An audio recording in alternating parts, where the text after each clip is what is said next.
What is your shield to your spiritual warfare? What is his spiritual warfare? It refers to the ongoing struggle between good, represented by God, and evil, represented by Satan and his forces. For the hearts and minds of individuals and the world at large, the battlefield.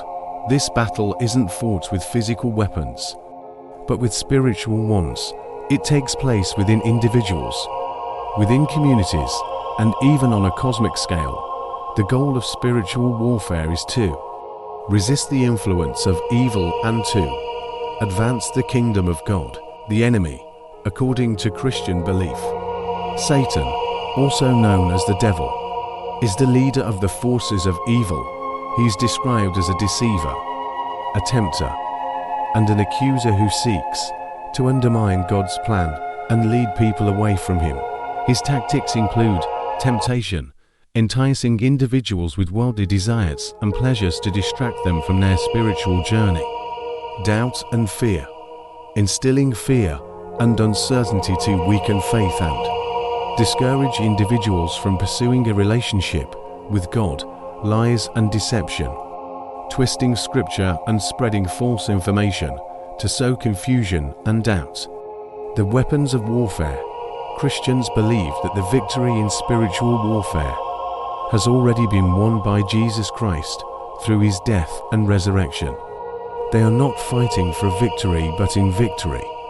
However, they are called to resist the enemy and stand firm in their faith. Here are some of the weapons used in spiritual warfare. Prayer, communicating with God for strength, guidance, and protection.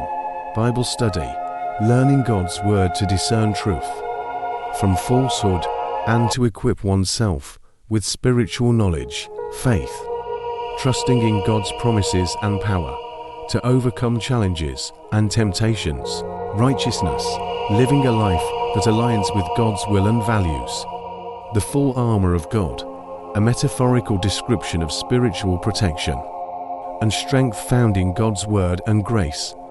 This armor includes truth, righteousness, faith, salvation, the word of God, and prayer.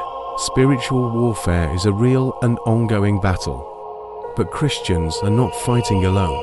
They have God on their side. And the victory has already been won. Recognizing the enemy's tactics and understanding the weapons of spiritual warfare is crucial for resisting his influence. Engaging in spiritual warfare is a lifelong commitment that involves prayer, Bible study, faith, and living a life that honors God. Thank you for tuning in and exploring the mysteries of the Holy Bible with us. If you found this discussion intriguing and wish to delve deeper into the teachings of the Bible, consider following or subscribing to our channel for more enlightening content. Let's spread the wisdom found in the Holy Bible to all humanity. Together, we can journey towards a greater understanding of faith, love, and the divine mysteries that shape our lives. Thank you for listening until the end of the video. Stay blessed and continue seeking truth and knowledge.